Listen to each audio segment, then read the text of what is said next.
அக்கா என்ன வேலை கிளம்பிட்டியா? ஆமாடா. என்ன? ஒரு 200 பணம் வேணும்.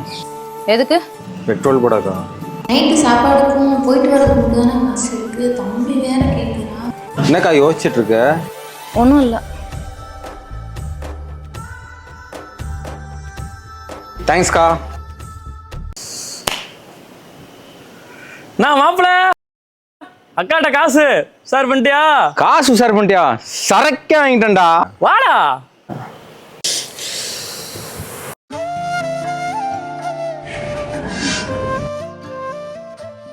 ஏடா மாப்பிள்ள யோசிக்கிற? இல்லடா அக்காட்ட பெட்ரோலுக்குன்னு காசு கேட்டேன். அவளும் எதுவுமே யோசிக்காம எடுத்து வந்துட்டா. இப்போ அந்த காசுல சரக்கு வாங்கி அடிக்க ரொம்ப கஷ்டமா இருக்குடா. வேண்டாம்டா நீ அடிச்சுக்கோ.